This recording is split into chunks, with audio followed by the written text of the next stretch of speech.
यसलाई भनिन्छ सिमरायो। ल यो चाहिँ सब्जी मात्र नभएर यो एक प्रकारको विशेष औषधिको रूपमा पनि लिन सकिन्छ। यो राम्रो औषधिको रूपमा प्रयोग गर्न पनि सकिन्छ। यो खेती विशेष गरी पानी सिमसार भएको ठाउँमा गर्न सकिन्छ। बढी मात्रामा पानी चाहिन्छ यसलाई पनि। यो पानी नभएको ठाउँमा चाहिँ सप्राउँदैन, हुन सक्दैन।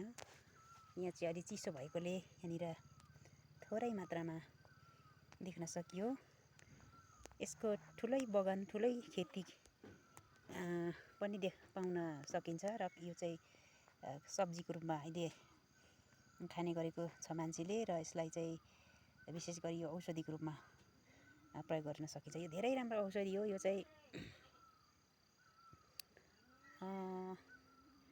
मानिसहरूलाई पायल भन्ने रोगहरू लागेको हुन्छ, त्यस्तो रोगीहरूको लागि चाहिँ साह्रै धेरै राम्रो औषधि मान्न सकिन्छ। यो चाहिँ पायल रोगीहरूले चाहिँ विशेष गरी कब्जियत भएको अवस्थामा चाहिँ यो चाहिँ यसलाई राम्ररी धोएर यो काँचै 2-3 मुन्टा मात्रै पानी, तातो पानी सेलाएर यसलाई खाएपछि भनेको कब्जियत चाहिँ कुनै पनि औषधि खानु पर्दैन। यो एकैछिनमा 10-15 मिनटभित्रमै चट पार्छ यसले चाहिँ। बजारको धेरै खर्च गरेर औषधि गरिन्छ।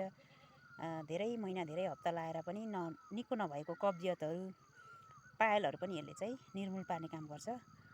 कब्जियत चाहिँ साह्रै छिटो जाती हुन्छ र पायल पनि यसले चाहिँ रोकथाम हुन्छ। रोकथाम भन्दा पनि दिनमा 3 मुन्टा 4 मुन्टा खाइरह्यो भने चाहिँ यसले चाहिँ जाती नै हुने रहेछ।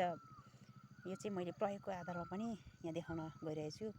यो हामीले पनि प्रयोगमा लिएको सिम साग हो। यो सिमरायो चाहिँ यो चाहिँ सिममा हुने भएकोले सिमरायो भनेको यसलाई चाहिँ। र यसको बारेमा थप जानकारी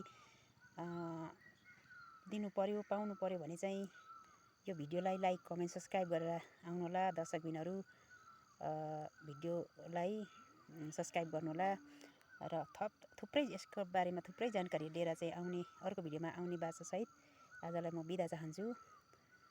च्यानललाई सब्सक्राइब गर्न नभुल्नुहोला। हस्त, बाई बाई।